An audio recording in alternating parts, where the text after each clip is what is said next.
It's 2 o'clock, so let's call the meeting of the State P-16 Council to order. First of all, I want to thank the presenters that we'll hear from and panel members for being here today. And I want to remind everyone that this meeting is being webcast live, and as is commonly the practice, we've invited superintendents and presidents of institutions of higher education, local P-16 councils, and the public to listen in. So I want to remind you that you are being broadcast all over the state. So that's something to bear in mind as we go through the day. I also wanted to announce, it seems that Generation Texas is a staple item on our council agenda, but I do want to remind everyone that Gen Tex Day is Friday, May 4th, and Gen Tex Day celebrates and congratulates the students of Generation Texas, especially graduating seniors. We encourage everyone to wear their favorite college T-shirts. They can be any institution of higher education, public or private, community college or university or technical college. And the idea is that wearing a college T-shirt invites conversations among people to share their own personal stories or choices in careers, and we hope that these conversations will inspire and change the lives of students as they hear about the importance of post-secondary education. The coordinating board members have requested feedback on the type of information that coordinating board staff could provide to ISDs regarding their students' matriculation into and success in higher education. And we're starting to do the analysis of current data available of what regarding higher education enrollment, graduation, college readiness on all ISDs in Texas, and how Texas public high school graduates are faring. We'll have some draft information about that on the screen. There it is in front of you. And we're going to compile this information, provide it to ISDs and to others so that we get a better sense of how well higher education, public education, and other interested parties are working together to achieve more post-secondary education in this country. So with that, let me turn to the minutes and ask if there are any changes to the minutes.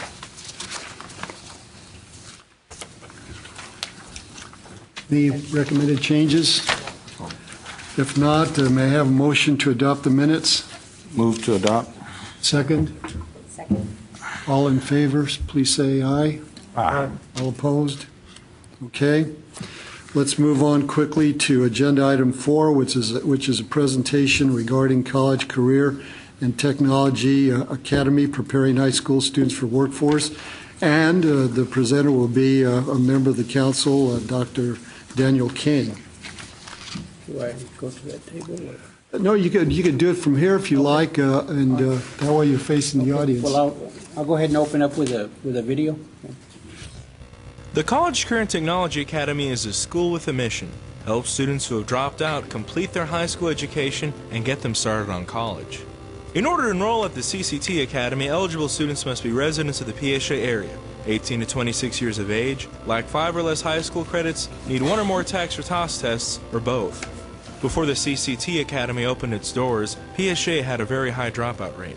In 2007, the 80th Texas Legislature passed House Bill 1137, which allows students up to the age of 26 to attend public high schools with public funding. Shortly thereafter, a partnership between PSA ISD and South Texas College was formed. From the outset, the College Career and Technology Academy was a different kind of school. It's very, very small classes, very personal, one-on-one. We're able to do a lot of differentiated instruction where if this student needs one thing and this student needs something else, we can focus on both of those needs. Many of the students attending the CCT Academy are already in the workforce, so the Academy's class schedule has 2 sessions, a morning session and an afternoon session. The teachers at the CCT Academy teach the students to be accountable for their education and success. And they begin to redirect the students' perspective on approaching schoolwork and them ultimately attending college. For the students who didn't pass components of the TAKS or TOS test, they are taught in 6-week intervals between test retakes. Many times the students have already taken the course in the subject and have a general concept of the exam they need to pass. My job is to take whatever knowledge they already have, find out where they're missing, fill in the gaps, and then pull it all together for them. The higher objective of the CCT Academy is to prepare students for life after high school. Very few students come in here thinking they're ever going to go to college. A few of them do, but most of them come in here like, I just want to finish, I just want my high school diploma. Quite a few of them, by the time they're done here, do move on to college. A lot of them who don't move on to college, or at least as far as a four-year college, go into trades and stuff that they never considered before. The CCT Academy offers dual enrollment courses such as medical terminology, pharmacy tech, and college success. We don't want to just get them through high school and drop them. We want them to move on to college. And so our school serves as a bridge into STC. CCTA students also have an opportunity to take mini-masters at South Texas College. These 5-week courses can be applied to one-year certificates in various fields. These courses can also be applied to an associate degree or can transfer to other colleges and universities. Many of the students at the CCT Academy didn't see the relevancy of high school in regards to their future, but by taking career-oriented courses at South Texas College, several of them are performing better in college than they ever did in high school. Sometimes college instructors will teach at the CCT Academy, but for the most part, the students are bused to STC. CCTA students are able to experience college life and interact with other students at STC, and this will ultimately improve their self-esteem. The College Career and Technology Academy was a tremendous success in recovering dropouts. Aside from the increased completion rate, the CCT Academy has received state and national recognitions. The greatest recognition, however, is on graduation night, when these students receive their high school diplomas. You know, it's very emotional to see a young person who has been experiencing failure. We found a way to work with them and give them the support and help them to get on through to their high school diploma. The College Career and Technology Academy is a vital component in many other dropout recovery initiatives in PSA ISD. When a student doesn't show up to class at the beginning of the school year, PSA staff and members of the community go door to door to talk to the students and their parents in a dropout recovery initiative held every year. We call our September Dropout Recovery Initiative Countdown to Zero. And the idea is that we're going out there looking for every single dropout. We'll probably never literally get to zero, but we want to get as close to zero as we can. A number of districts all around the valley have opened similar schools now. They've come and visited and they've opened similar schools. Julio Viramontes was going to graduate from PSA High School in 2000, but he didn't pass the math component of his TOS test and therefore didn't receive his high school diploma. Well, I, shied away from coming back, taking the test again. So I went out in the real world and I started working. Minimum paying jobs, jobs that I didn't enjoy. And then 3 years later, my mom calls me and tells me there was a school, a CCTA, for students that were lacking credits or exit exams to get their high school diploma. After attending the CCT Academy, Julio earned his high school diploma in the fall of 2008, continued taking courses at South Texas College, where he completed an associate degree in the spring of 2011. Now he's pursuing a bachelor's degree in criminal justice. It wasn't for them. I would still be working those jobs out there that I didn't like. It wasn't for them. I wouldn't be going to college. I've seen students walk in here with very little confidence in themselves and their ability to perform. By the time they leave here, they know what they can do and they're out there doing it. And we've seen numbers of our students go on to college, going to excellent careers. If they can do it, you can do it too. You just have to come in and give it a shot. You have to put your effort.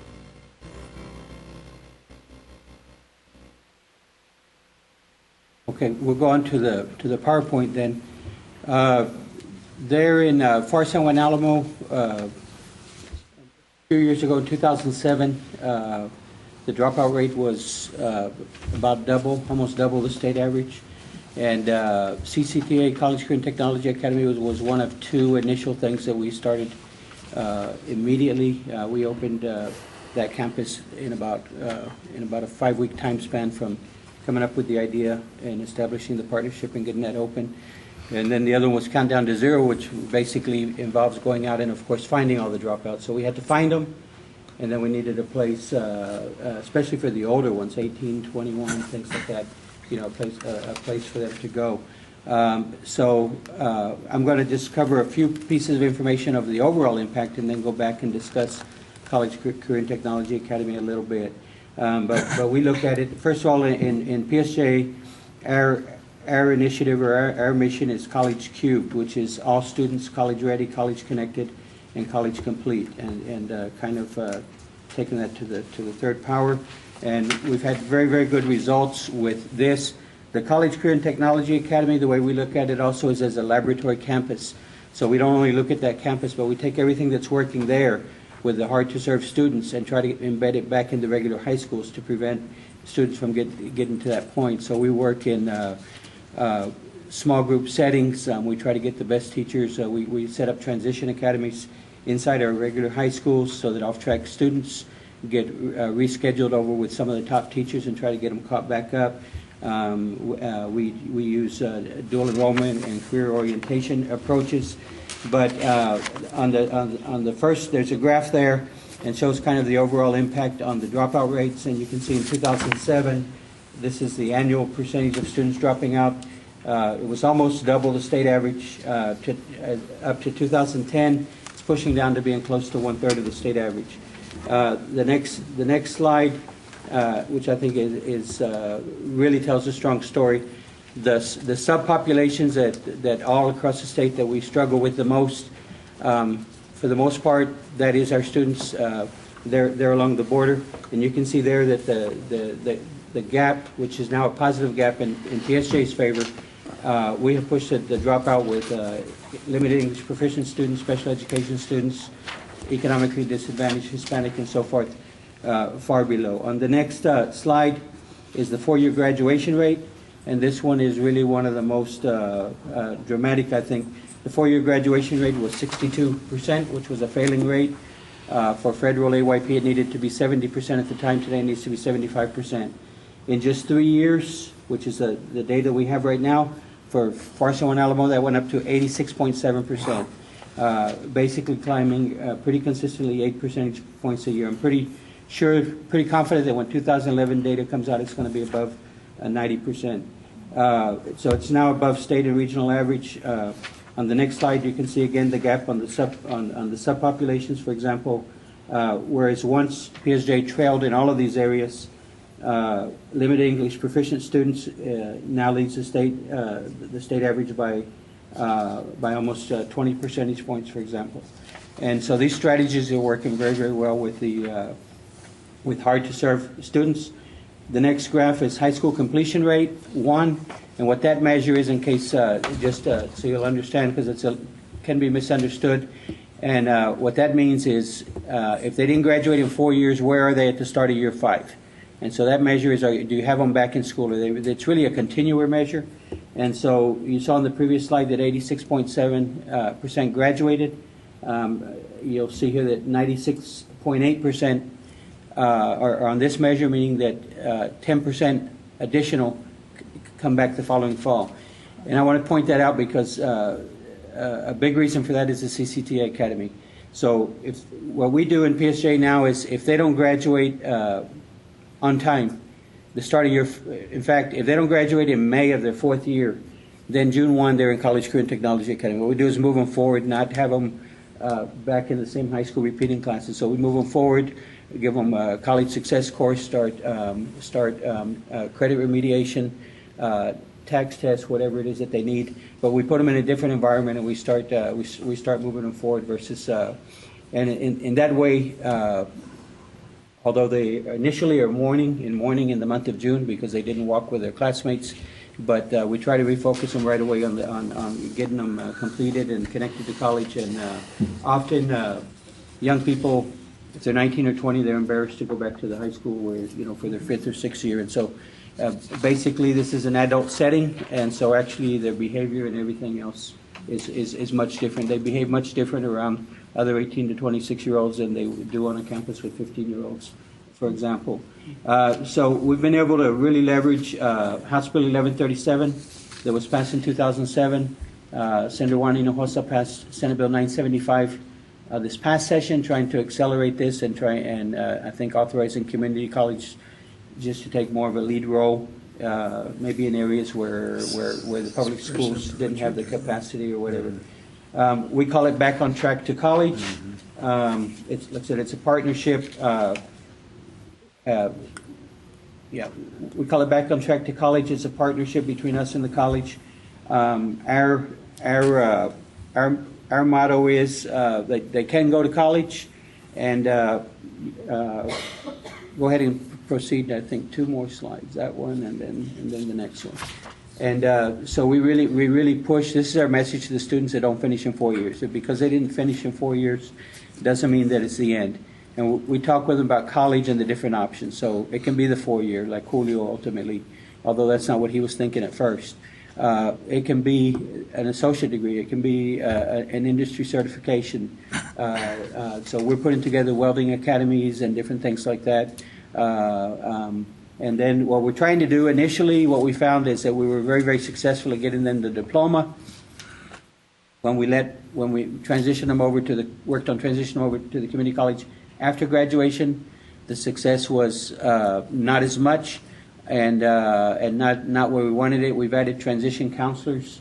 We have a transition counselor housed at the community college that we employ, that works especially with our Back on Track students from this school, and we have some other alternative campuses for younger students that works on seeing that they get in the door and giving them advice there. And then the other thing that we're doing now, we're trying to set up cohort settings and have the strength of a cohort going through by whatever career area, whatever they want to work on, because these young people that maybe really struggle to succeed in high school, they need the social supports and things like that more. So those are the things that we've been challenged to try to put together, is to put adequate social supports and connections on up to the college. On the next, and I will mention one of our themes when we first set it up, and some might criticize it, but I think it got to these young people. And so one of our themes was, you didn't finish high school, start college today. Just kind of using the dual enrollment mentality. We can get you going on an initial technical course. We can get you going on a college success course and start getting you hooked in. And because many of these young people might need only their math tax, for example, or they need 1 or 2 credits. So we can get them going, and sometimes if they need only the test, they don't even see the need to come to school every day. But if we pair getting them ready for the test and a college course at the same time, then they see a reason to come. Otherwise, they figure, give me the study guide and I'll go home and study.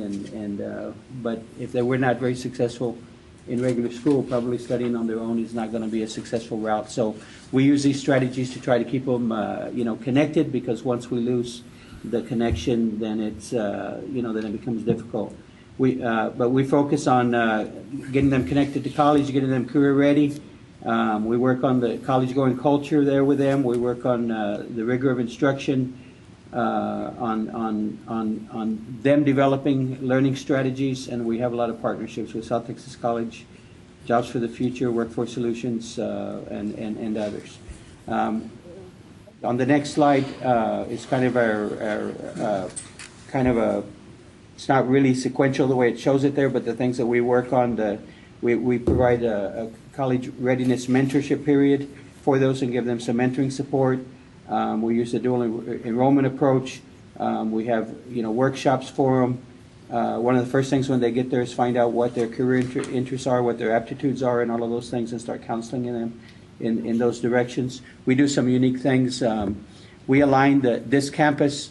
It runs on the same calendar as the community college. And so what that does for us, it gives them a shorter school year, the shorter semesters that a college has. What that does for us, it banks us days that we can get average daily attendance to run a first summer session. That works real good because these students are needing to retake their test, and the test is offered 3 times a year. The 3rd time is in the middle of the summer. So by running on the college calendar, we align with the college courses that we're enrolling them in with. We also get to get a summer session in and keep them connected during the summer as they prepare for that test. And so you can see there again, like I said, we're trying to build in more industry level certifications. The other thing that we're doing now, we're taking the building that you saw there, which was an old department store building. We're taking that campus now, and for the fall, we've asked STC to come in and make it they've got space problems. We've asked them to come in and make that a teaching center and offer several other career areas right there, and it opened up to the adult population. And what we're really trying to do is build a college campus around these students. And we feel that that will also offer, enhance the chances of success. On the next slide, the data for this particular school itself, and in 4.5 years, this campus has graduated 878 18 to 26-year-olds. Wow. So it's having, really dramatic success. We're expecting to graduate our 1,000th approximately in August if everything stays on track. And so we're consistently graduating about 200 a year. Some of these, we use some strategies. Some of these, like I mentioned before, if they don't graduate in May of their senior year, we roll them right over into this in June. One of the incentives we give them to really hurry up, because we want to be a 4-year graduate, they've got to make it by August 31st. So if they make it by August 31st, they get their home high school diploma, because when they first don't make it, that's real important to them. After that, then they roll over, and so some of the 878, the home high school has official credit for them, but they actually, it was actually CCTA that got them through. The majority of them have a CCTA diploma. And we run graduations every semester, again, like the colleges. We kind of align it to the college approach. And so we have graduations every semester, and now we're trying to build strong transition counseling in so that if they graduate in December, try to get them, have stronger networks to get them in January. On the next slide, kind of our focus, countdown to zero. Of course, we can't get them career ready and college ready if they drop out. We set specific graduation goals for our high schools. We're trying to ramp our system up and show you in a minute where we were at to 2,000 a year. That's what we think we should be producing. Be on time, which means on-time graduation, very similar to colleges, right? And working on graduating on time. And then, we're working very hard on trying to get our students to complete college. We're using transition counselors and everything to try to help make sure they get off to a good start. On the next slide, kind of the impact on all of this is on our system as a whole. For about 3 or 4 years up through 2007, with the tax tests and the increased passing standards and the rigor, the system was actually going backwards in terms of graduates. The number of annual graduates, the output was declining. Starting 2007, we've completely reversed that, and from 966 graduates in 2007, we graduated 1,885 last year. So we've almost doubled the annual number of graduates. And on the next slide, we're having a similar impact on getting students to enroll in college the fall after graduation. This is from the Higher Education Coordinating Board database website. And before 2007, there was really no direction. It was kind of floating around at about 500 students a year. And we now have, and you have a corrected slide, because that one was counting fall and spring enrollees, and the coordinating boards was just updated, I think, yesterday. So you have a corrected slide, which is up there. But for those of you up here with the PowerPoint, you have a corrected slide in your output. But for the fall semester, it's up to 993 now. So again, almost double the number enrolling. And now, of course, it's not complete if we don't get them complete. So we're really trying to bear down and partner with the colleges and find ways to share information, team up, and really make sure that they complete certificates, associate degrees, and 4-year degrees. And there's some websites there where you can read some of the reports on it. And that's basically what we're at right now. Like I said, we've had really dramatic results in getting these young people to complete high school. We're pushing forward on the connecting and getting them complete, and we're revising our strategies there, because we're finding out that's an even bigger lift. So the transition counseling, kind of the cohort settings, and now what we're doing is trying to really embed our school in a community college by bringing kind of the community college almost around it. And in the Valley, a commuter area, I know that for the community college, one of the things they talk about is transportation is always one of the biggest issues. So by building that around, then I think that we can take it on up to another level in terms of getting the completions. So that's basically it, Commissioner. So questions?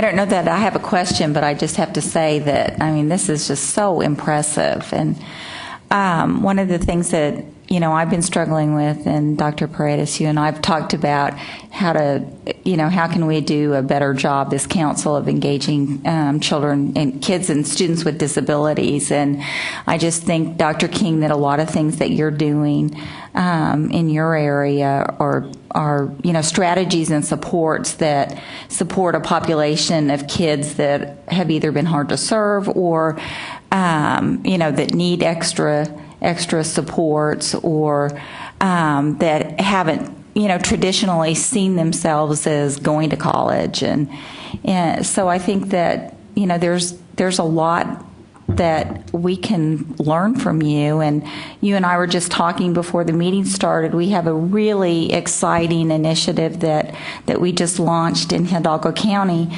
that involves South Texas College and UT Pan Am, DARS, our Transition Vocational Rehabilitation Program, as well as the ISDs and the local workforce boards and the Chamber of Commerce and, you know, businesses and on and on and on. But this is a new grant. It's $1 million over 5 years to serve children with significant disabilities, and with a goal of, you know, graduating from college. And so we start our first class this fall. The students, that cohort starts this fall. But Dr. King, especially since, you know, they're right there, you know, in your backyard, and you actually have some students who are participating in that from Far San Juan Alamo school districts. So I'd love to be able to get with you or some of your staff and see what,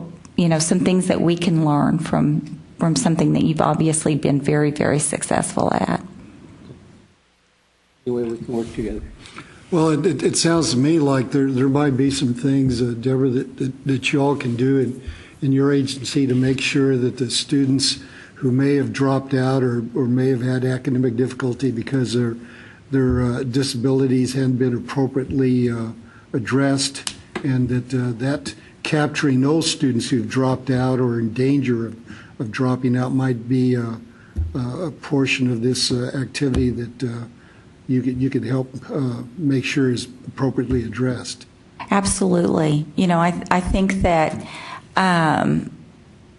you know, there may be students with disabilities who have dropped out, right, who you're involved with right now. And, you know, I don't know that it's one program or the other. I think that in some ways, the things that you describe in terms of strategies and additional supports that these kids need, or that the college needs, you know,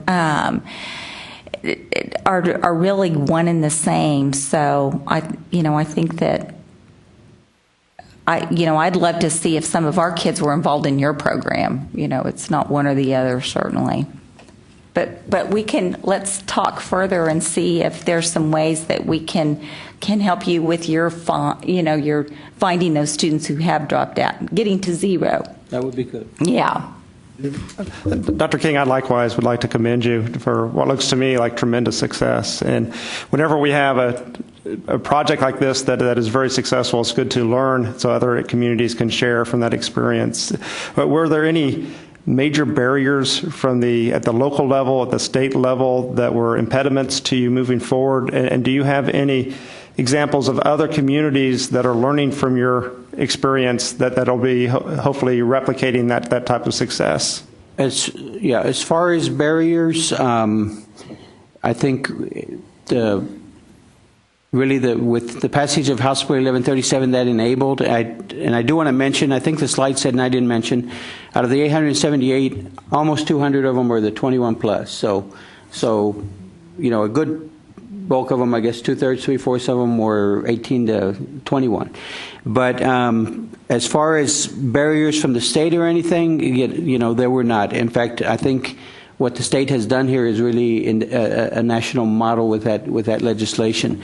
As far as other communities up and down the valley, communities up and down the valley have really taken to this, and I would just estimate, and later I can get a count, but probably close to 3,000 young people in the Valley, 18 to 26, have graduated through this program. Communities like La Jolla, Dana, Edinburgh, Los Fresnos, Brownsville has just opened one in January. I believe Harlingen has opened one.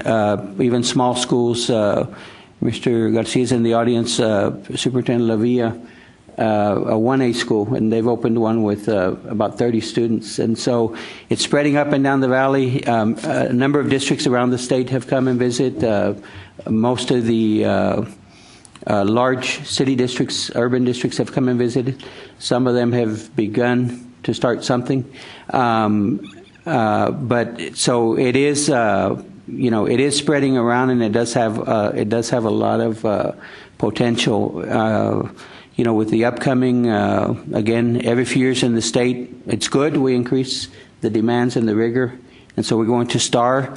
One of the things that does happen every time we increase is what you saw on the graph there with PSJ.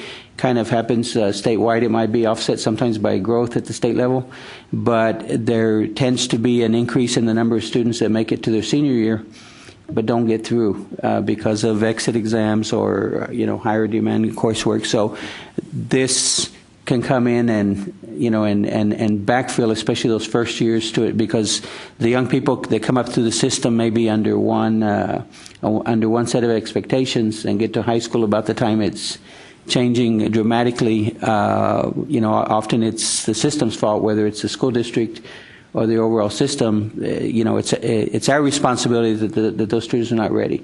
So we've got to intervene and do something. Dr. King, I joined the council in applauding you and in supporting everything you're doing and congratulating you.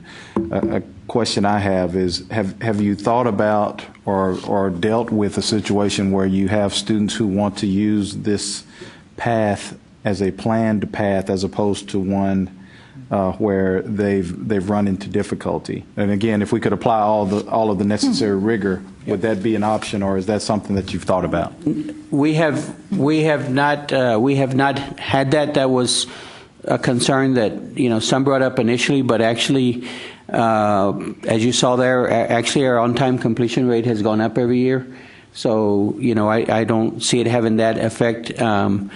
And our criteria, we mentioned the age criteria. They have to have already completed 4 years of high school, and they have to be within 5 credits of graduating. This is what I would call a near to graduation school.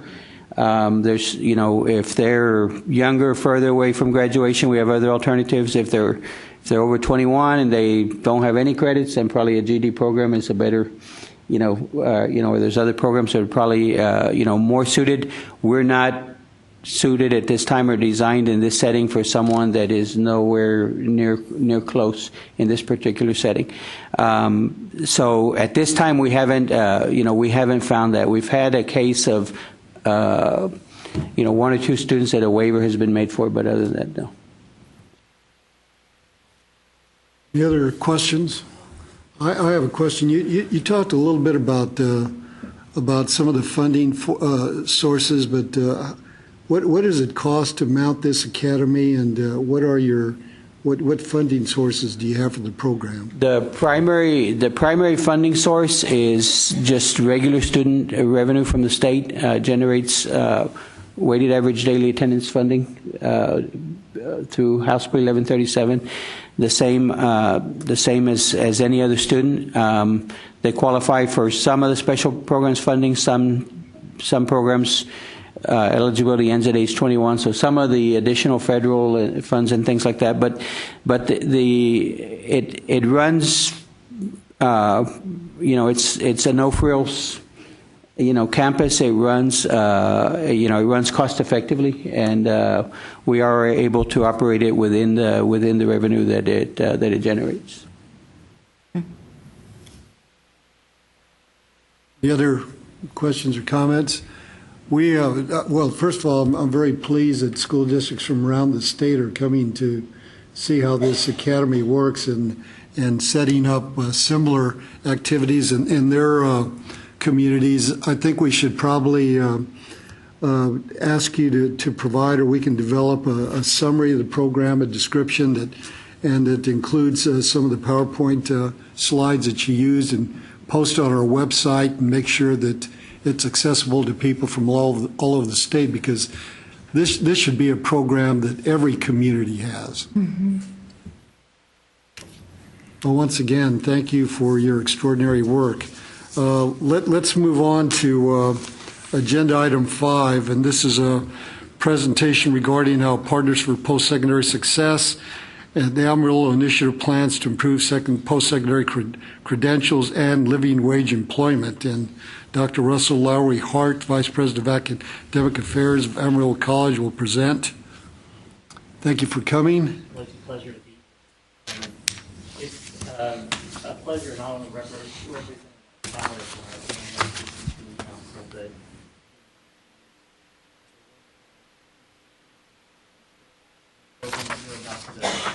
Is your mic on? The red light should come on. Not seeing a. There you go. There you go. So the P-16 Council and the Panhandle has been critical to this work, and I think what we're about to share is an embodiment of the P-16 mission. And I'm happy to sit here not only as a representative of Amarillo College, but also as the chair of our partnership for the city of Amarillo. And I'd like to give you some context before we dive in for the city of Amarillo and why this partnership has the potential to be transformative for us. Our population is about 200,000. We have 70% of our students in our local ISD are free and reduced lunch. 45% of our population only have a high school diploma, and about 20% of our population have no high school diploma. So we're about 65% of our community is extremely undereducated. In addition to that, we have 56 different languages spoken in our local ISD. We are a refugee center for Catholic Family Services. And I wish I could say the refugees have come because we have systemic responses for their needs. But they're coming because if you open up the booklet, it's alphabetized, and Amarillo is the first one in the alphabet. Huh. And so it's created some wonderful opportunities for our community and has transformed our community in really profound ways. With the context of who our community is, our P-16 Council and an organization called Panhandle 2020 realized that if we did not change the education attainment of our community, then because we're isolated in the Panhandle of Texas and our population is shrinking, that the community that we knew and loved would look very different in 2020 than it does now, and set out a course to change the path that our community was on. But our community-wide completion agenda didn't really start with our higher education partnership or really with the P-16 Council. It started with San Jacinto Elementary. It was a school that had 100% free and reduced lunch, a large refugee population, over 20 languages spoken in that school, and had an unacceptable rating that was on the verge of being taken over. In 1 year after adopting the No Excuses University philosophy created by Damon Lopez, they went from unacceptable to recognized, and in the second year, exemplary. And they did it by raising expectations, not only for their students, but for their teachers, infusing the college-going culture into the classroom in really profound ways. Every school adopted a college. They wrote letters to the presidents of those colleges, received T-shirts. They learned the fight songs. They identified what that college was most known for, and if it was in engineering, then they brought local engineers into the classrooms to talk about that and link back to what you would have to do in college to be successful in that profession. They also took responsibility for the families of those students, not just the students in their classrooms. They hired social workers and integrated partnerships with businesses and with service providers and brought them into the school.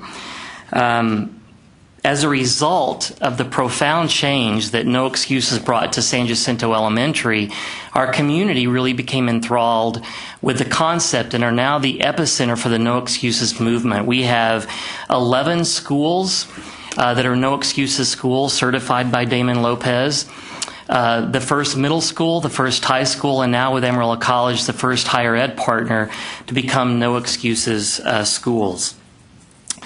With that context and that background, I want to tell you what all this means.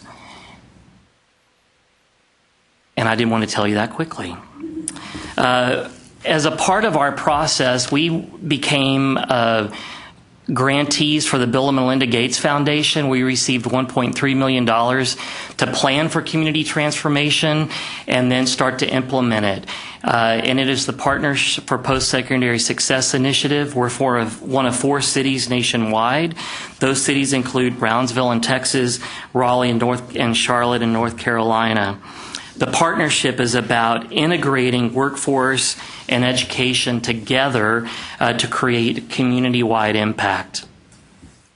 It's built around the concept of no limits, no excuses, with the goal of doubling the number of low-income adults with a living wage job. And if you can imagine the concept of just improving education attainment of our low-income youth is one thing, but to ensure that we're doing it with a living wage job has created some really important and interesting conversations in our community. The concept is based upon the fact that we want to have no limits for our students, that we want to show them what the pathways are for their success and have them believe in those pathways. But the significant shift is in the no excuses portion of our partnership, which is for the adults and the institutions. And that is when it's really adopting a belief system that when we find failure in our students, we need to identify the reasons for those failures and then identify specific systemic responses to those failures. Honestly, what we've done in the past is use those reasons for failures as excuses rather than opportunities to reframe how and what we do to service those students.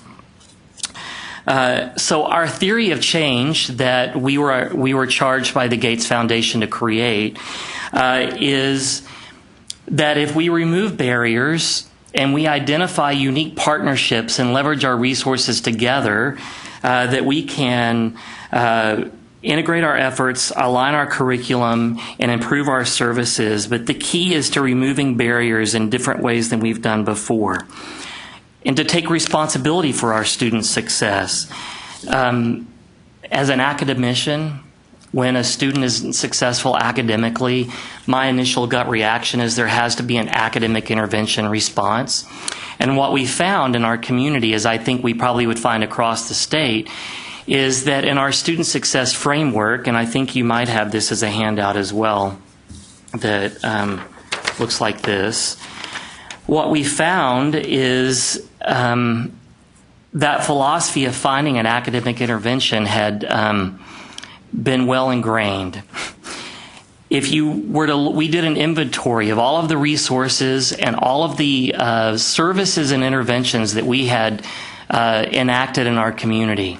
The majority of our services and our interventions focused on academic interventions in the classroom, and they focused on preparation, connection, and entry. So our interventions, 70% of our resources and interventions focused on getting students in college, but didn't focus on getting students successfully through college. And with that 70%, what we found is that we were competing with each other for the same resources or offering the same services in a different way, and weren't working with or integrating with each other to ensure that those resources and programs worked, were offered at an appropriate time, and weren't competing with efforts that were happening in our community. This framework became transformative for not only our partnership, but for Amarillo College itself, and identifying what we need to do to fully embrace the completion agenda. So we are no longer having conversations about what new programs we can implement to get our students college ready, but what we can do to align those things together more effectively and fully, and focusing on the progress, completion, and employment efforts that are critical for our students. So there are several interventions that our community is engaging in that's using our business partners more than anything to leverage transformation in our community. So I'll talk about some of these programs as we go through, but these are how we are changing our community. For one, it's all about our neighborhoods and looking at the neighborhoods that are struggling the most with education attainment. What we found is they're really leveraged around 3 elementary school neighborhoods that were the most at risk for completion, for college readiness, for low socioeconomic and language barriers. So what we've done is built neighborhood partnerships, neighborhood organizations that comprise the businesses in that community, the social service networks in that community, the religious networks, and the education to focus on the full family rather than just the student in the classroom. So what we're doing is providing GED training for classes for parents in the local elementary taught by Amarillo College. When they're successful, we have a graduation for them at Amarillo College, and a part of that graduation is enrolling them in a program in Amarillo College. So it's not just about getting a GED, but getting it for stackable credentials and larger degrees. Connecting our families to resources in their communities.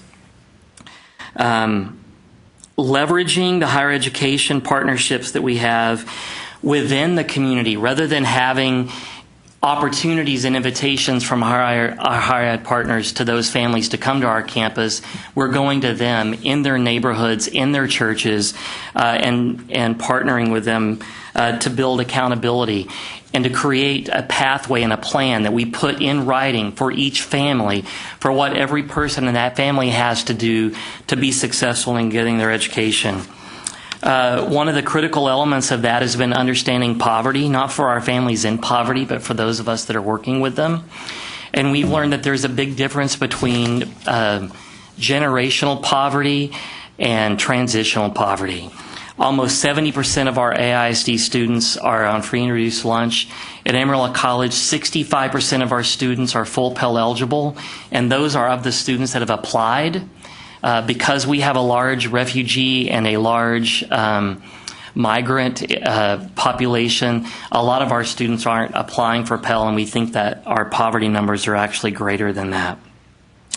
So what we've done is through our P-16 Council is we have offered poverty training through Dr. Donna Beagle's work on generational poverty throughout the entire Panhandle. We've had over 700 teachers trained in what generational poverty means. We've had over 40 businesses trained, and 20 churches have gone through the training of poverty with Donna Beagle. We've implemented the Benefit Bank, which we are piloting for the state of Texas with the Texas Health Institute, which is a web interface that allows in one web application for students or families to complete their taxes, and from that automatically complete their FAFSA and tell them what resources they qualify for, whether it's CHIP, SNAP, any of those resources, and it will take their tax information, automatically populate those other applications, and submit it from one application and one counseling session. We are integrating our social service alignment. This has been critical. One of the surprising things to me was finding out that reducing poverty was not a part of the mission of our social service network. In many cases, the mission was to provide the service that the client needed. If that was food, the food bank was providing them food. And what we've done as a community is redefine the mission of our social service networks, that it's to provide food to move students and their families out of poverty. So our social service networks are working together, integrating their resources rather than competing for resources, and have changed their missions to move people out of poverty, not just meet the immediate need that they find. The other thing that we're doing is micro-philanthropy, which has been amazingly successful through our neighborhood concept. So as we identify an immediate need that a family may have, we will send through our No Excuses Partnership Network a specific need. And a need I got this morning was that one of our parents had just completed their GED, wanted to go into a program that required a background check that cost $53, and the microphilanthropy was asking who was willing to pay the $53 to ensure that this family could get their background check to get enrollment into the program. I'm happy to say there were so many responses that we were able to fund the background check for 53 other students to go with the $53 that was required for the background check. All in one day, I must add. The other piece that's critical is the career alignment. We have fully embraced the career clusters concept. Our AISD is centered around career clusters, so what we've done at Amarillo College is to create a seamless career transition. So we are aligning around career clusters. We have 11 of the 16 clusters in place, which means that within each cluster, a student that will come to Amarillo College can take 6 to 12 hours as core classes in a cluster that give them a chance to identify what their interest might be and to have all of those hours count towards their degree. We're hosting Workforce 101 seminars that allow our business industry to learn what the labor market is telling us, what the labor market trends are, allow them to tell the higher education institutions what worker capabilities they need so that we can align skill requirements with the workforce needs. It's also created curricular changes already. We have integrated new internships that are actually starting in high schools and transitioning to college. And one of the things that we've realized, if we're going to make careers a focus of our conversations, then we need to put our money where our mouth is. So we have actually worked with the local ISD to transcript their career assessments and their internships so that when they transition to one of our higher education partners, those careers can be the focus of our initial advising session, not a tack on at the end of the initial advising session. As a part of the career alignment, our workforce partners are becoming much more involved in the curriculum in high school and colleges and are offering a lot more partnership in bringing our students to see what the workplace might actually be and bringing the workplace into the classroom. Another critical element of our partnership is time to degree. We are creating multiple options for classes at multiple times and multiple entry and exit points. And one of the things that the Gates Foundation has really challenged us to do is to identify the low-hanging fruit, and they define that metaphorically as those students that are 6 hours from completing a certificate or a degree and have stopped out for over a year. We have been in contact with over 100 of those, and I was shocked at the number of those that existed in our community, to create a new advising plan to help them identify ways that we might leverage internships in the jobs that they're already in, or new completion timelines where we would create a different way of accessing the math class that they're missing, where they can complete that class in 4 weeks rather than the traditional 16 weeks.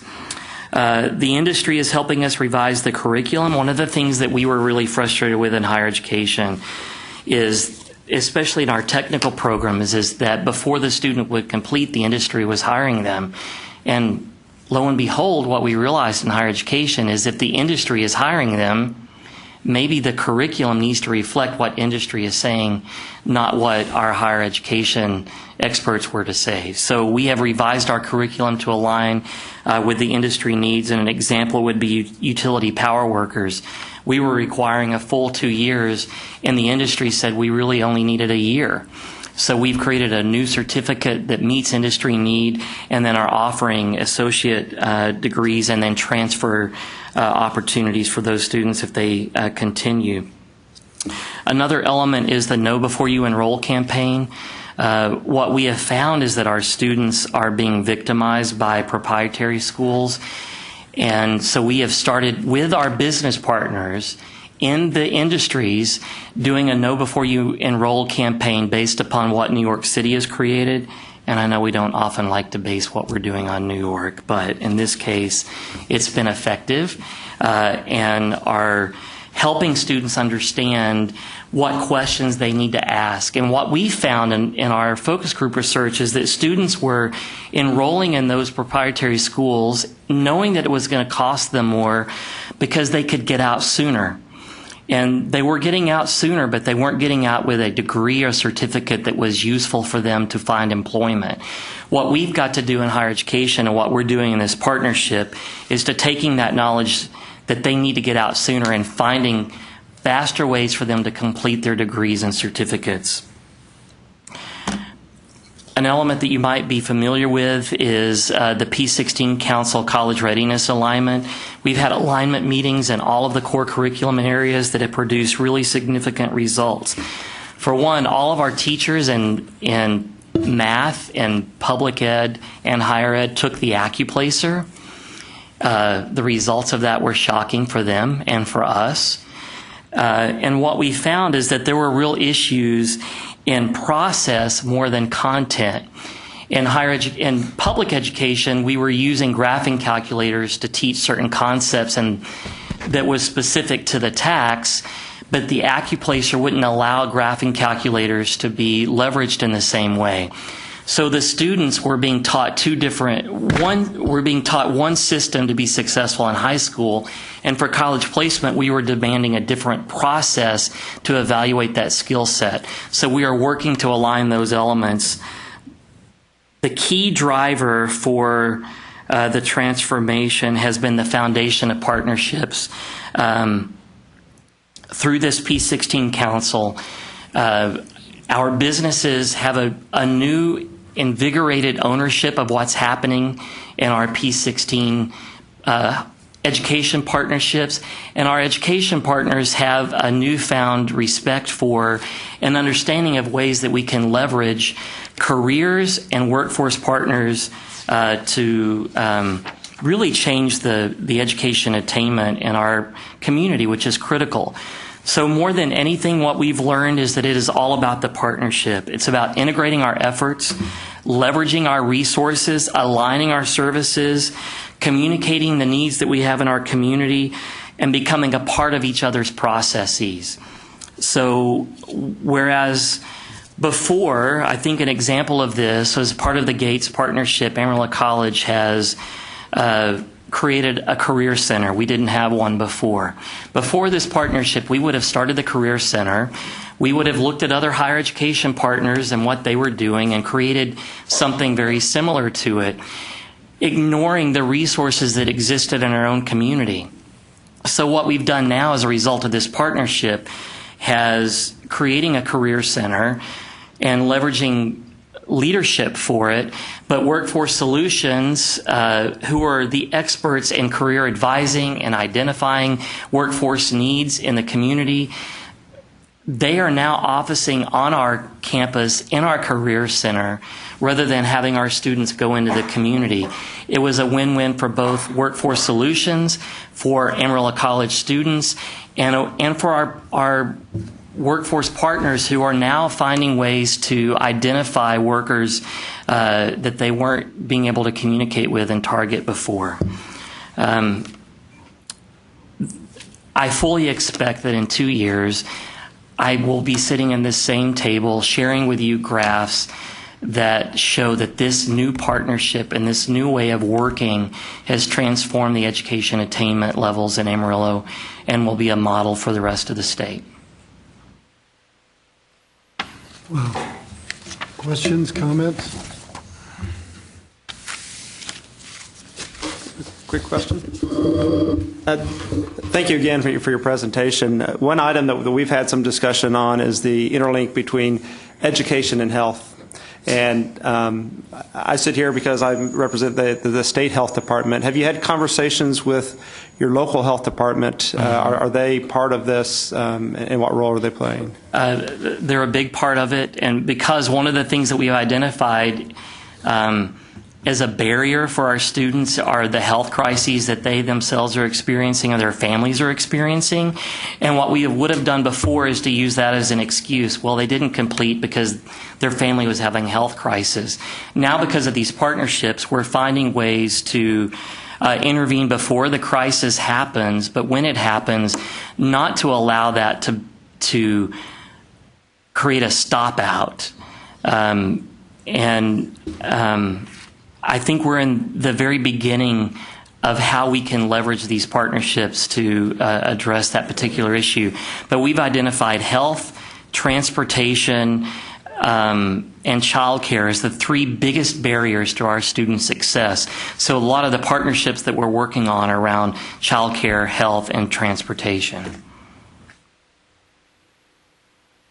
I can say that I was part of an effort similar to yours when I was in Los Angeles, and we found it also began in 3 elementary schools in East Los Angeles, which is one of the poorest parts of the city.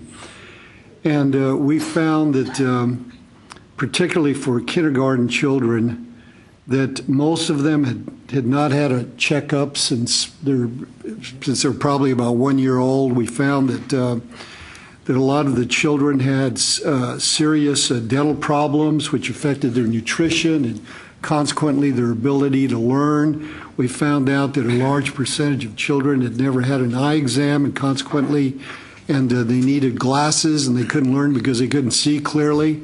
It's very good to hear that you've plugged in these health issues in your strategy. It's been critical in our community, and I think what we would have done before is to say, yeah, they have the need and not taken responsibility for fulfilling the need.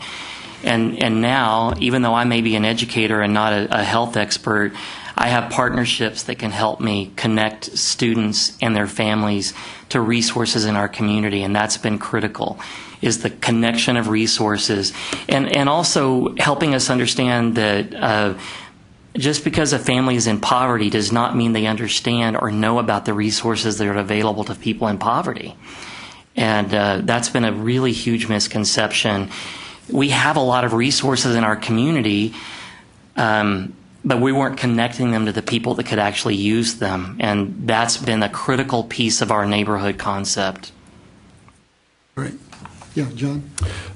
John Fitzpatrick, apologize for being late, particularly Dr. King for missing your presentation. The good news is this is the one presentation today I know a little bit about. So comment and then a question. So this is great to see how much work you guys have accomplished. I'm friends with Annette Carlisle. Yes, and she's my best friend in the world. And Rod Schroeder, and then I've met Charlotte Rhodes and some of the other folks, and just great to see the progress. I saw Elizabeth Gonzalez from the Gates Foundation yesterday with Dr. King in McAllen, and so this is just is a fantastic PowerPoint. My question is about how it's going with sharing data, regionally. My experience has been getting yelled at both by a national group of Hispanic serving institutions when I was covering some data in the Higher Ed Almanac, meeting with superintendents in the region and started to look at graduation and dropout data.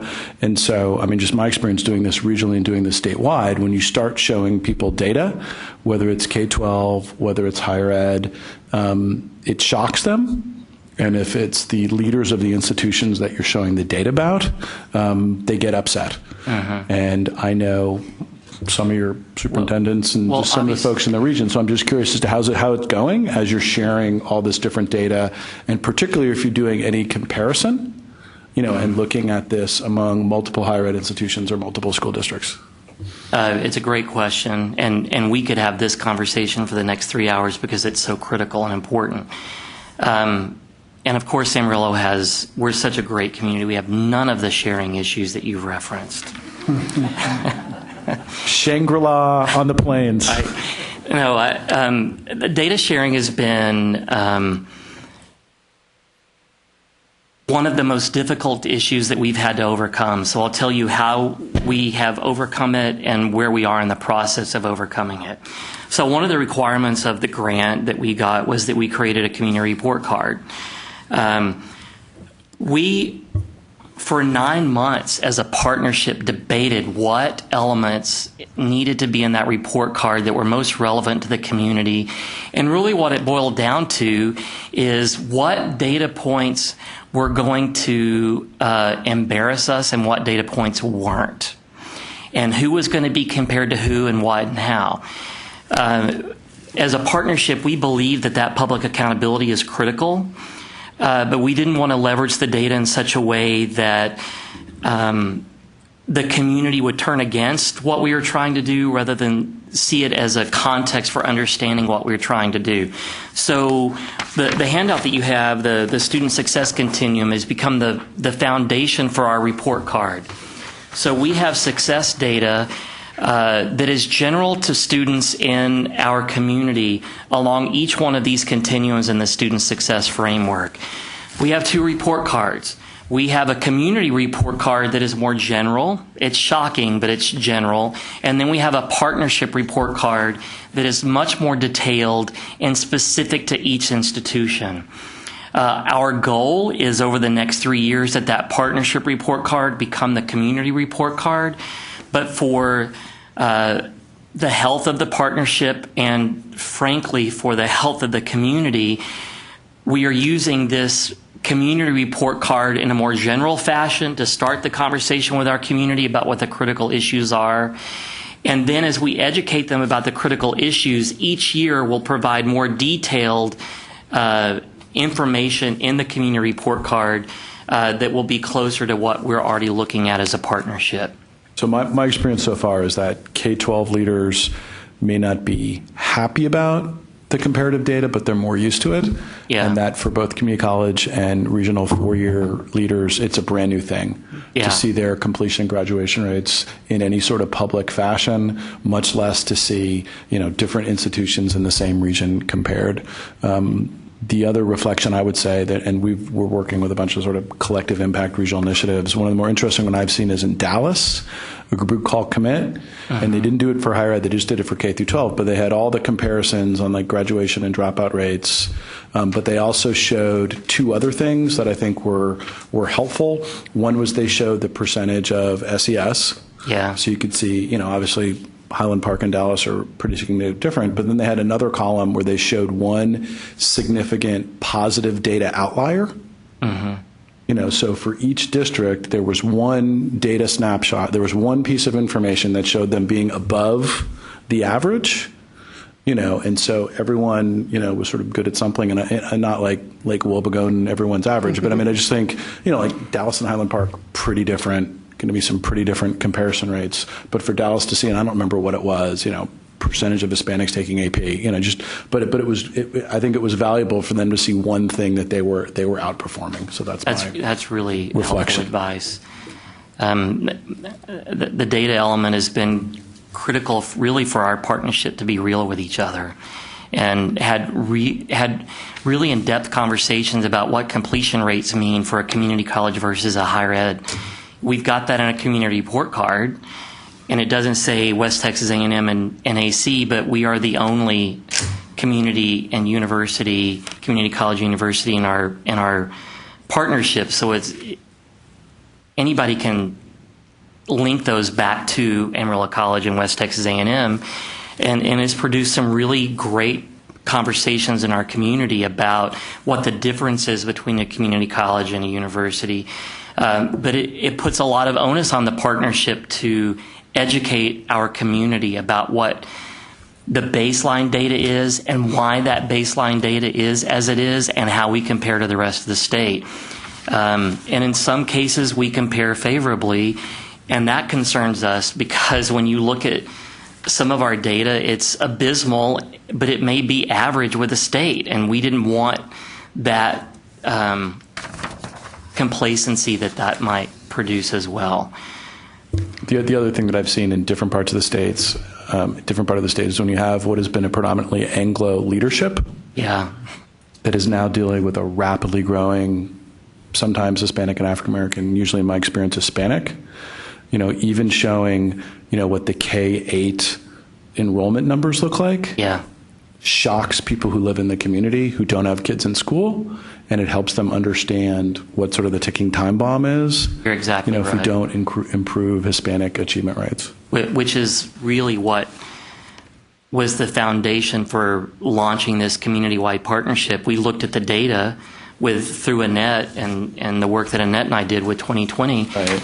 And shocked the community. They realized that the community that they loved was not the community that would be here in 2020 if we didn't get real with each other. I would just say, if you want, sometimes it's better to have an external person to come in and shake it up, and no one's better than Commissioner Paredes at coming in and showing the data, and then you get to move in and sort of clean it up afterwards and start, working on the stuff.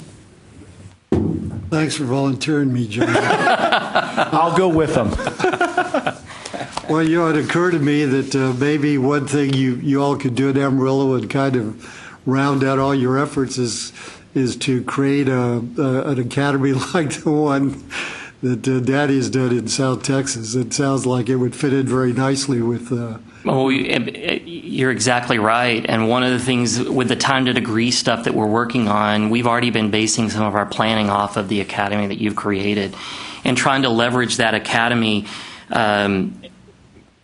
not just from a concurrent high school to college enrollment, but a college and workforce concurrence, because our students are working full time, and allowing the partners, the workforce partners, to have a role in helping their employees be successful in completing degrees. One of the most shocking data points for us is that in our low income high schools, the average number of hours they're working a week in high school was 37. Wow. The average. And that was a conversation changer for us. One of the things that we are doing is we're calling it a Texas convening of all of the Gates partner schools, where we can come together and share our resources and our best practices and our frustrations, and you'll certainly be getting an invitation to that. Thank you.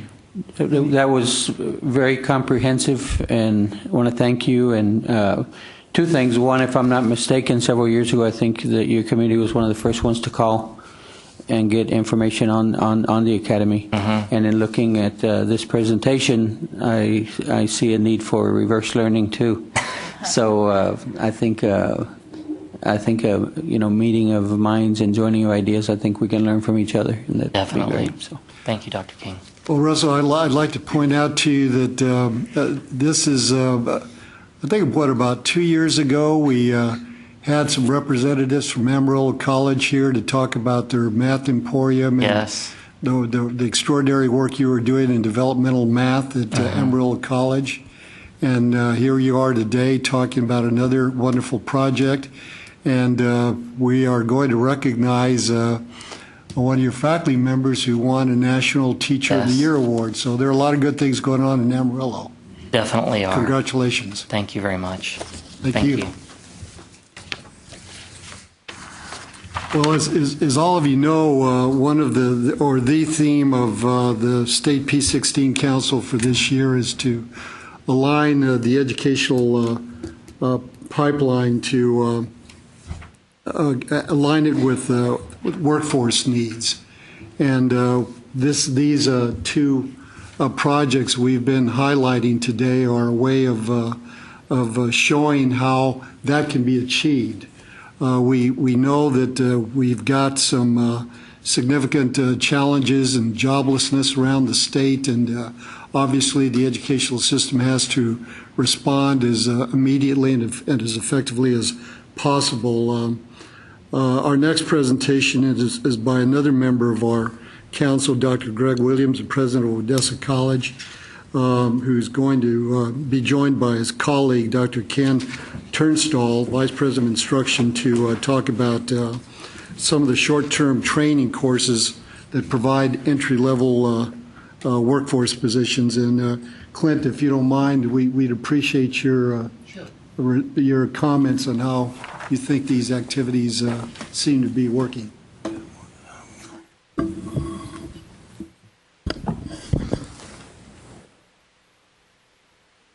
Good afternoon again, everyone. We are honored to be here and excited to spend a little time talking about what we're doing. The two earlier presentations were outstanding and very comprehensive. And I believe that we're doing a number of things in our community that are similar to what you've seen today. And again, we're taking notes and learning and stealing and trying to take everything that we can from the earlier presentations. But this is what we're going to talk about today is really a subset in that continuum. When you get to the unique and quick needs of business and industry in one's area, and we will focus on our area. So again, our focus with everything that we do is about student success for every student in our community, and we try to keep that at the forefront. One of my colleagues is often reminds us that all of us in community colleges suffer from terminal uniqueness, and I think we will share that same sentiment with you today as we begin this presentation. We feel that we're very unique and are going through very unique times at Odessa College. And again, Dr. Tunstall, who joined us about 2 years ago and who has worked at the coordinating board and has been a community college president and now serves as our vice president for instruction, he and his team have come up with some really unique ideas and some things we're going to share today. But because we live in an area that is interesting with the booming economy that we have, I will begin by saying that what makes us most unique for me is that we noticed that we now have a new Cheddar's in town, and they were giving sign-on bonuses for people. I think that was a unique thing for us, and it shows you the competition for employees in our area. We have full employment. We interviewed a person in Odessa about 2 weeks ago, and that person had to spend the night in Fort Stockton because there were no rooms available in our community, and that was about a 2-hour drive from our place. When we hire people in now, they have nowhere to live. Our community continues to grow because of, again, the boom that's taking place, and the county's at an all-time high in terms of people as well as the city. Midland is enjoying the same opportunities that we have, and we say that it is a great thing, and it is, but we have growing pains, and we're having to deal with those things. So we've had a 20% or more enrollment growth over the last 5 years, and we as a college are in the midst of a $76 million construction project. At the same time, we know that there are students who come and enroll in our place, and they are offered opportunities to drive trucks for a living where they can make $80,000 to $100,000 a year. We've had teachers who have broken contracts in our community who are leaving to go do that. So I give you that information to establish the context of what we're trying to do with short-term training and trying to help individuals as quickly as possible, because again, not every student has the time to wait for us and to do things the way we've always done them. So with that, I offer you Dr. Tunstall. Thank you, Dr. Williams, and thank you for having us here. It's a very unique situation where we are in the Odessa area, and it's unique also because we try to serve 12 counties that are not cities. They're very rural, and so when we look at what we're trying to do on the outside, sometimes what we can do new is something that's not new. It's a little bit repackaged and it's old, but old sometimes works. So we have tried to look at what we're doing in those other areas and to almost start over because of the population that we need to work with, because of the way technology now works, and because of how the residents in those communities and in Odessa do or do not have access to what we have or know what we have. So we are looking at trying to get more people into the pipeline that are not in the traditional pipelines besides of those things, that are not in the traditional pipelines coming from either the high school situation, a reverse transfer situation, or from the general population, people that need training immediately. And so we looked at our area as a partnership. We've used that word a lot today, and it really does work because that's what it takes. So we thought about having a concept where we try something different, where, and I'll depart here and say, when I taught math for many, many years, I found that students learned math a little bit better when the topics were connected. Sometimes students saw topics as individual lessons that didn't really go anywhere. Today we're going to talk about logarithms, tomorrow we're going to talk about factoring, the next day we're going to talk about something else, and it doesn't connect. So what we're trying to do is to market or package things that we've all been doing and that we all do in a different way to attract another group of people that really need our services but may not even know it. So one of the first things we do to try to meet these needs, as you can see from the slide, is that we are we are going to use our campus in this large area as a staging area for the other things that we're doing. We're going to not try to do one thing for every city. We're going to look at, and we're talking mostly about Andrews, Pecos, Monahans, and Alpine. And so we're going to do different things for those areas and not try to have the one-size-fits-all concept.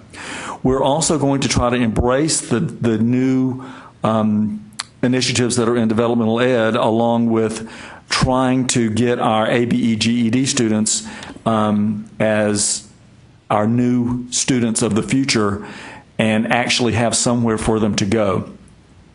We also hope that in this concept and with the travel issue, we can offer all of our level 1 certificates, level 2 certificates, associate degrees. We can't do that in every place, so we hope to start students out in some area of short-term training, and maybe they will bridge to our online services or to services on our own campuses. So that just sort of makes sense to us. And again, those are not new concepts at all. We're packaging. So as you see here, it says we're going to market these offerings, and we are at the beginning of starting to do something new because we're at the beginning of realizing that there are so many people out in our area that are not being served. So we're certainly going to do the corporate continuing education kinds of things. We're certainly going to do health-related, community. We do in-house professional development, and we do those very well. We do them, we report them, we use the general means that have been used for years to try to get those kinds of things happening.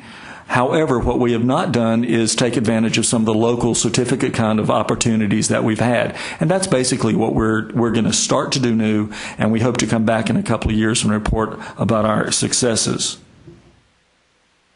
And I do have a handout if you can't see this very well, someone might want to pass these out. That were I did not give to you earlier. Thank you, Mary. So you can see this a little bit better. The marketable skills concept is certainly not new. In fact, it was, I believe it was created here at the coordinating board back in the 90s, and it has been used in various situations. We tried to think of a new name to do the same thing, and really the marketable skills name was great. We want some kind of portable certificate locally that students can use to show that they've attained some kind of skills. We liked the cafeteria plan sort of idea. Instead of handing students a general catalog, either continuing ed or a credit catalog like we print every semester and we also have online, we thought, why don't we try to entice them into doing more than just look through a book and figure out what one thing they might want to do in some list of 2,000 or 3,000 courses. So the packaging here is and this is for our fall, this is from our fall brochure, which has just come out, our schedule of classes. It will hopefully entice some more students to take some more courses.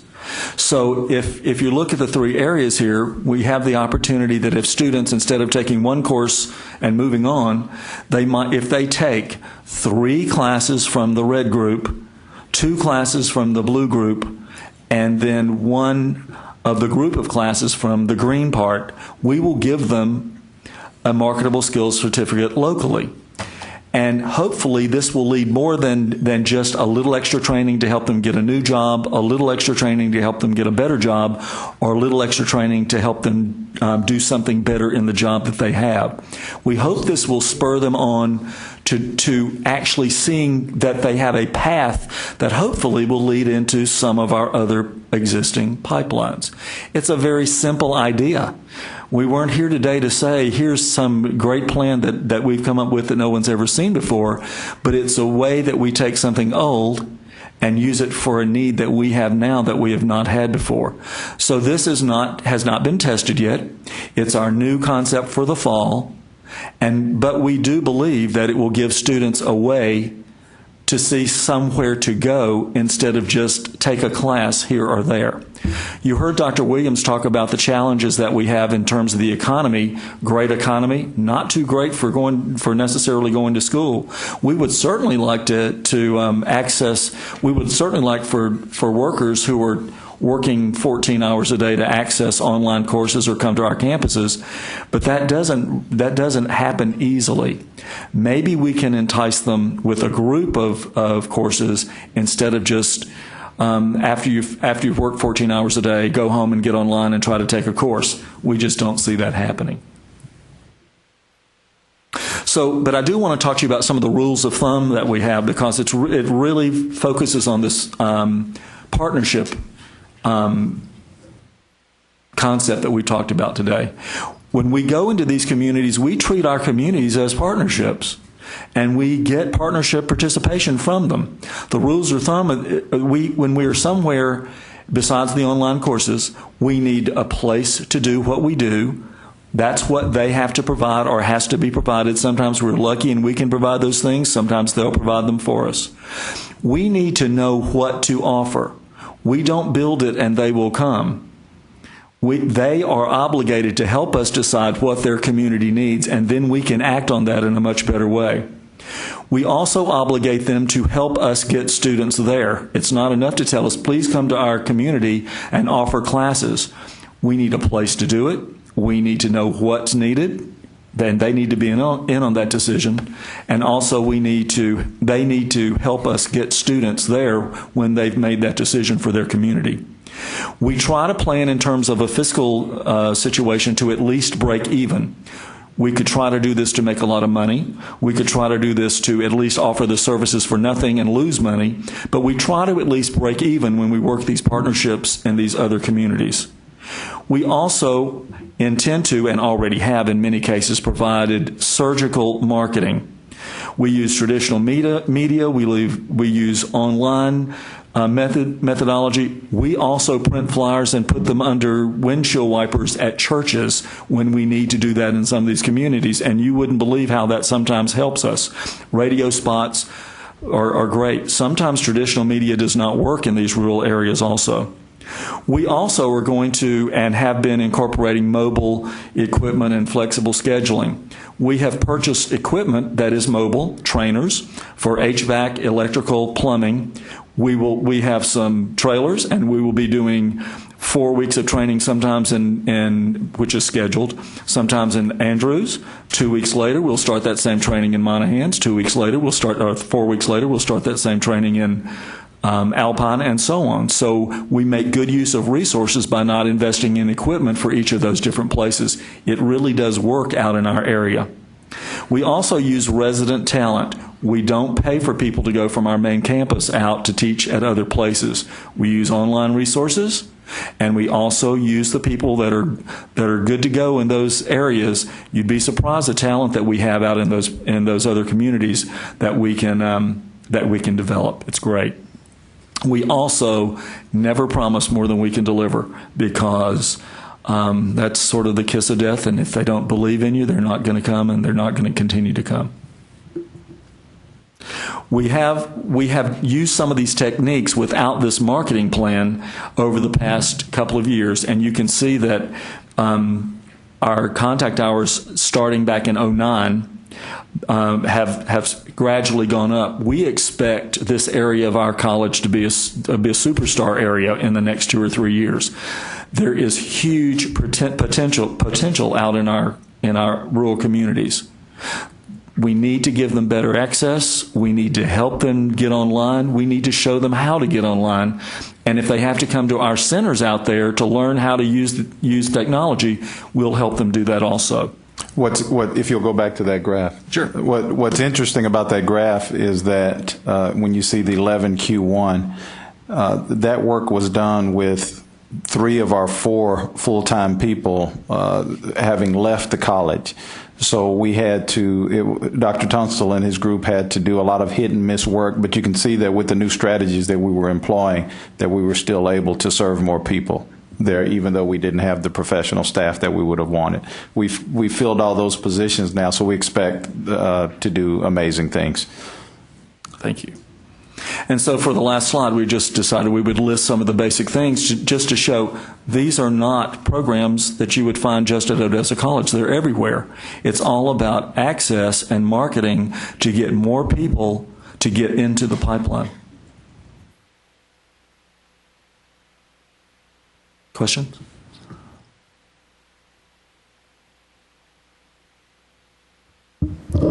I did have just a couple of questions. First, a couple of reactions. I'd like to thank you, of course, for your presentation. Thank you. Efforts are very impressive. And as a mediocre welder, personally, and a state employee, truck drivers 80 to 100,000, mediocre welders more than that?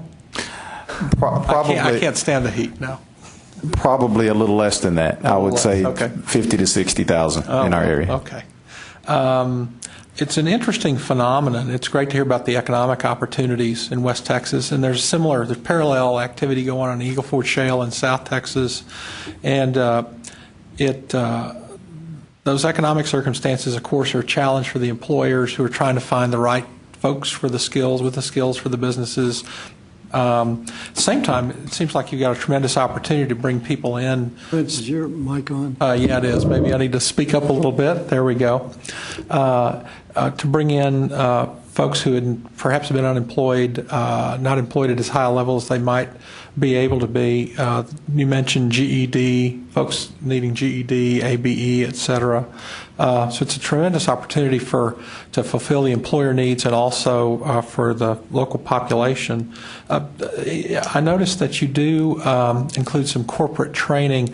So you're going directly to businesses, it sounds like. Are you also working with local board, workforce solutions, those kind of some of your partners?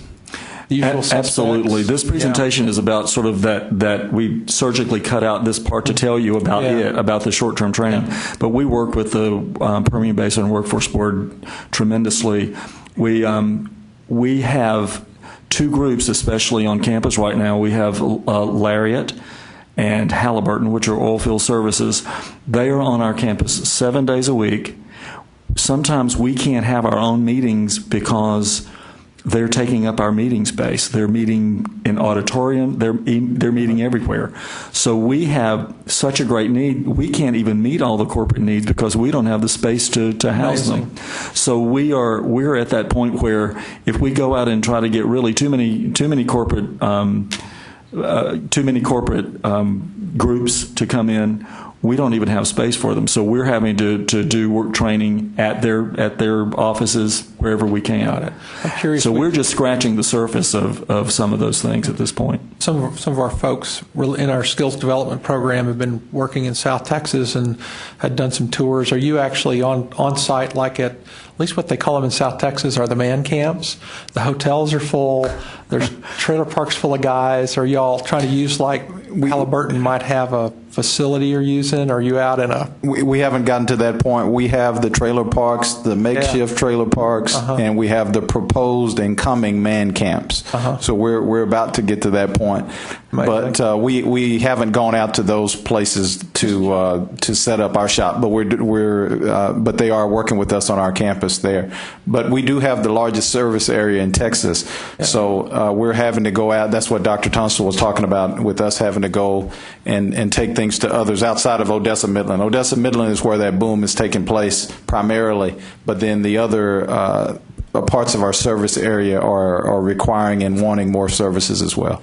Have y'all found that mostly you're training folks who are, I'm going to train, I'm going to get a job, I'm going to move, or have you got people who are physically emotionally, mentally able to work.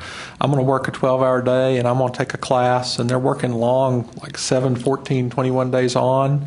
Do you have some participants who are doing that kind of continuing education? I'll speak to that first. One of the things we have, one of the programs we have is called OC Global, and that is our distance education arm. And we're having to be very creative with that. We're using some non-traditional start and stop times. Where we take the student where they want to be, and for example, if you're working in a truck all day, hauling water can be very interesting, and then it can be boring at the same time. So with the new computer technology, we're trying to set up situations where they can take classes and do some of the work in their trucks in the middle of the day or at their shop, but then the rest of it they could come to us for the more hands-on type things. So we're trying to be flexible and do things differently so we can meet the student and the corporate partner where they are in this new world that we have. Very interesting. Thank you very much. John? President Williams, it's great to meet you in person. Both Ray Garcia and Richard Rhodes have sung your praises in the past, and I went to Odessa for the first time 7 years in this job about 7 weeks ago with Jim Nelson. Okay. And was really struck, one, by the seriousness that your higher ed community, your school district, and your business leaders, are taking the collaboration. I was at a meeting with folks from Odessa College, the president of UT Permian Basin, the superintendent, a guy who owns a bunch of car dealerships, the editor of the newspaper, and they were just so focused and so honest about the data. It really struck. And they also talked about what you mentioned about just the fracking and just the crazy exodus from both higher ed and sometimes high school, right, where students are just leaving to grab these short-time jobs. So it was really stunning to me. Did they also talk about the AVID program? Well, with Jim Nelson there, they talked a little bit about that. We're also fully involved and engaged in that. Like we said, this is a subset. We're doing a ton of different things. We could probably make about 5 or 6 very interesting presentations about some of the things we're doing, and we'll probably do so down the road. But I'm sorry, go ahead. Yeah, no, the post-secondary AVID program was great. My question is about if and how you're connecting these initiatives to any of the local career and tech, or vocational programs, or just how well and poorly you think the vocational programs at the high school levels are, that in theory would be sort of connected and being a feeder, and whether that's something you're thinking about or not thinking about as you're looking at the development of this course. We are very fortunate in many ways in Odessa. One of the training centers is located less than 2 blocks for the high school, is located less than 2 blocks from our campus. That is also, half of that campus is now a new tech high school. Yep. So there's a new tech high school. There's another training facility. There's also training there at that facility. There's a separate technical training center that's also in Odessa, and we are our numbers are rising heavily through dual credit. We are putting our toes in the water to figure out how we might do an early college high school and who to work with. We have several partners in our service area that would like us to do that, and it's difficult to serve all of the high schools. There are 2 large high schools in Odessa as it is. So let me break in with a quick story to tell you where we are and the way we think about how we do our business in Odessa now. We had the principal of the New Tech High School. He invited me to come over, and he wanted to talk about offering some dual credit classes at the New Tech High School. And he was a bit embarrassed to ask me if we would be somewhat, almost, somehow willing to teach in a project-based manner on their campus and to use some of their strategies. And when I came back, I told Ken that what I did was I said, let's go deeper into the water. I said, not only would we be willing to do that, because I think that we can learn from you in that regard on the project-based learning piece, but I said, let me take you into the deeper water. Why don't we set up a new tech early college high school where it's all based on project-based learning? and where you get the college side as well as the public, the K-12 side, or in their case, the 9 through 12 side. And he was really excited about that. So that's what we are. And we would like to make those kinds of proposals and simply do things differently. We look for a way to say yes. That's our goal, is to try to say yes, not only to our partners in the business and industry, but also at the ISD and also on campus. When someone has an idea for a better way to do it, we try to say yes if we can. Well, I was really impressed by the energy and the enthusiasm and the collaboration in Odessa, and we've funded a lot of both early college high schools and a lot of STEM academies, some of them with the new tech model, but there's never been a hybrid that really focuses either on sort of vocational and career courses, or sort of integrates the new tech model, which is a good model but has some pros and cons and sort of the curricular framework.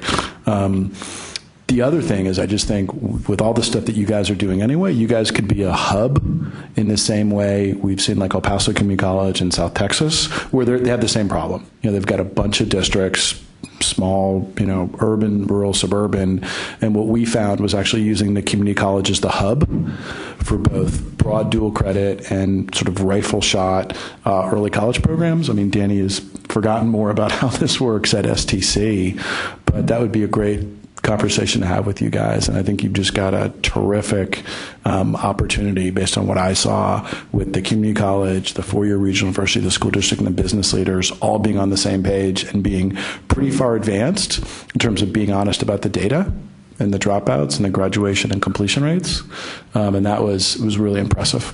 So thank you, and we'd love to partner with you with anything. I mean, if you can help us, please do. We're open to all of that. Other questions, comments? Thank you very much. Thank you. Clint, I understand that Larry wanted you to talk about a program that you all are implementing. Sure, I'll take just a minute. I left quite a bit of written information at the back table, I believe, and there's some written information here that y'all have. So I'll give just a very brief update about College Credit for Heroes. I'll talk for just a couple of minutes about sort of what the idea was and where we are in terms of implementation. So College Credit for Heroes, the idea is to attempt to get military veterans the college credit they have earned, are due, related to their military experience and previous educational activities. This came from a commission initiative, and McGregor Stevenson with coordinating board staff has been an advisor to this with us, and we worked with folks at the Veterans Commission, Connie Jacksons and others, to come up with sort of the concepts and move it forward. There's $3 million in this project.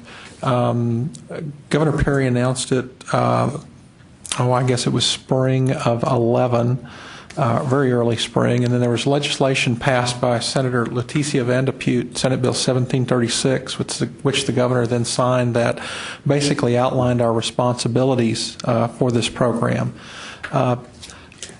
It's a daunting task. The concept, the idea, is to attempt to make functional for an individual the military bureaucracy, the higher education system, and state licensing boards, with the goal of a person coming out of the military, getting whatever training they need, getting whatever licensing they need, moving into the workforce. So that's it's a tall order, but we're having some significant success.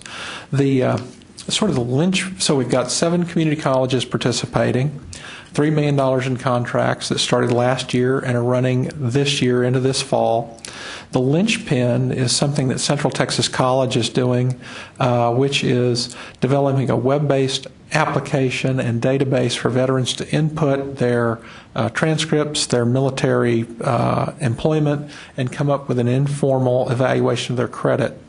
This launched April 1. and is up and running, and folks can use it. An individual can come on and use it informally and just get a rough idea, or if they say, hey, I really want to pursue this, they can turn in basic information. If you're familiar with veterans, the sort of basic document that folks leave with is called a DD-214, which transcribes apparently everything they ever did in a lot of different ways, or college community of the Air Force or other kinds of military education they've got. That really is the heart of this. Lone Star College has organized this project for us and has tested that website for us and is having a roll-up conference at the very end of August, August 27, 28, Wednesday, Thursday, the last week of August, where we're going to report on all these pilots at these different community colleges. The other report we're going to produce out of this is November 1, we're required to report to the legislature on the successes these projects had, the barriers that we met, recommendations this group has for the legislature, and we're proceeding on that. I'll talk just a minute or two about a couple of examples. So one example, Temple College is developing an accelerated program for EMTs. So a corpsman comes out of the military, decides they want to continue and be an EMT. The idea is to shorten the number of semesters it might take, the amount of clock hours it would take through testing, through coursework to get to that license more quickly. Another one at Houston Community College related to surgical technology.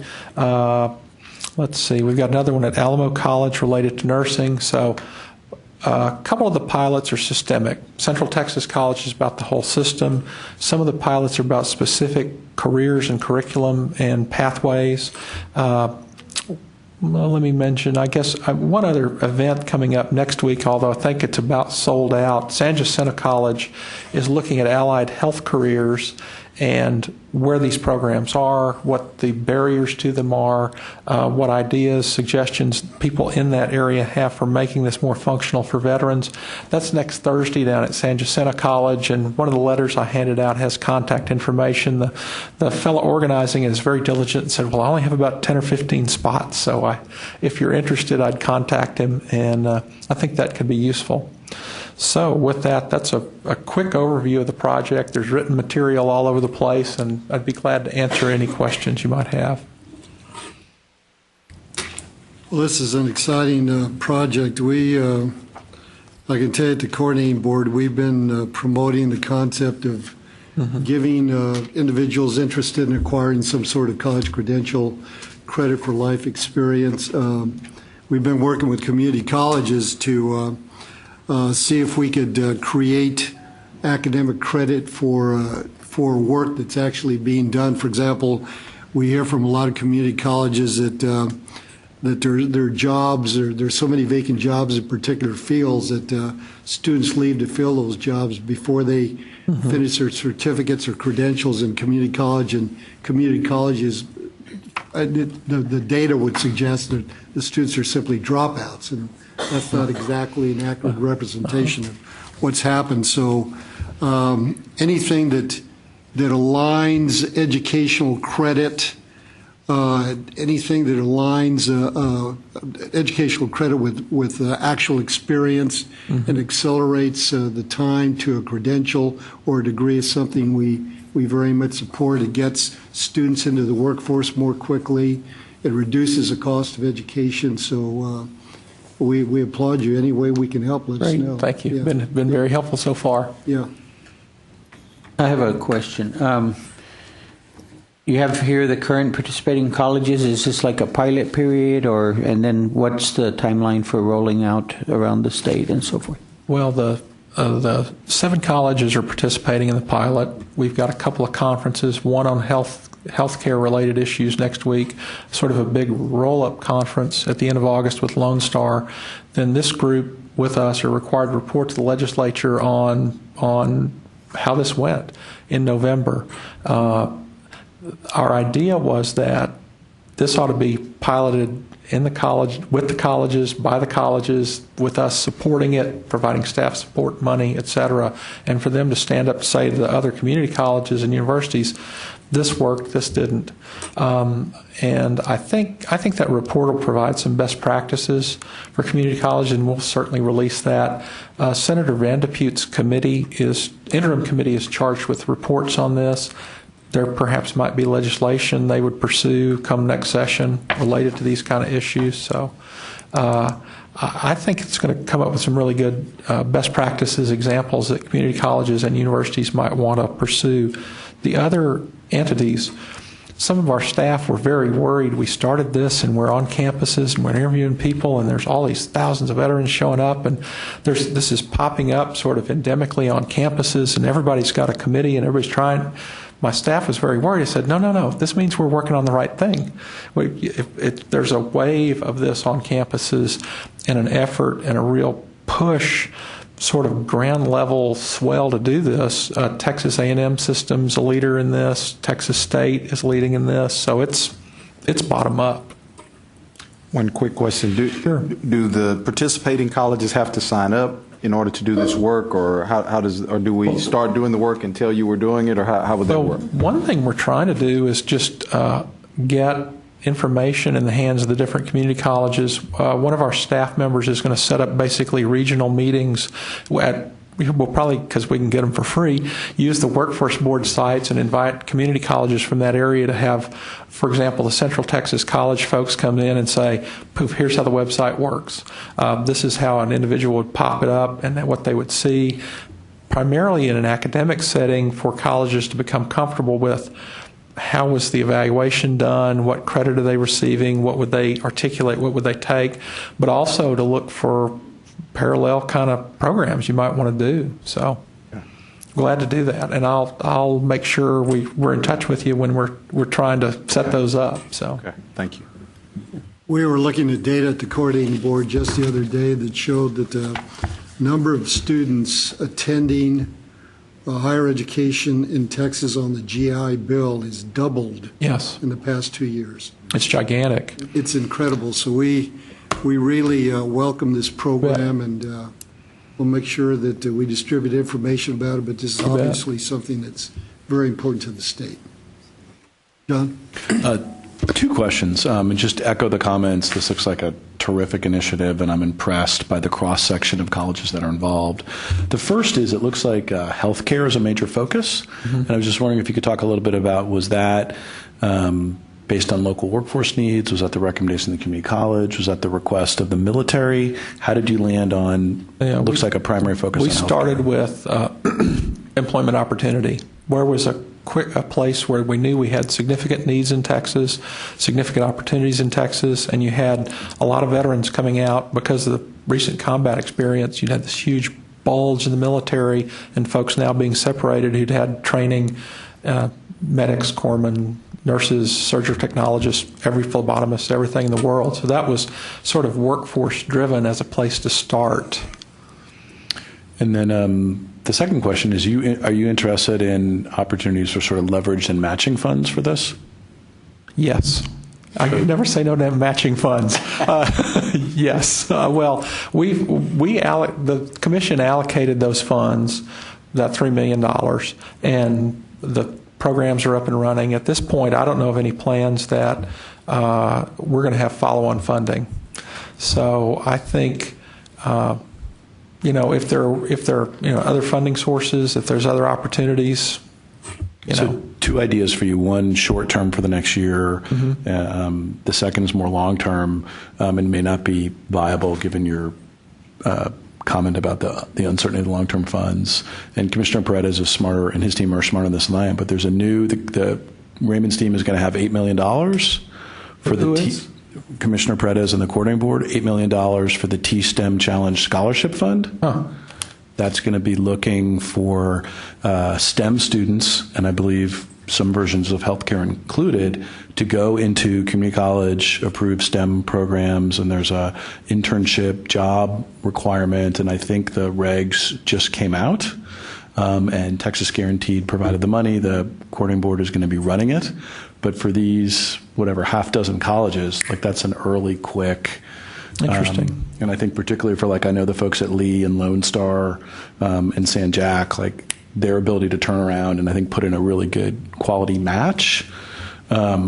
That, and I think, I don't know if it's for 1 or 2 years, but I think it's synced up there. The second thing, which is more long-term, is at this Vista Summit that Dr. King and I were at yesterday, there was a representative from the Ford Foundation, and when they talked about the priority groups that they're working with, they're one of the few foundations I work with that actually cited returning veterans as one of their core groups.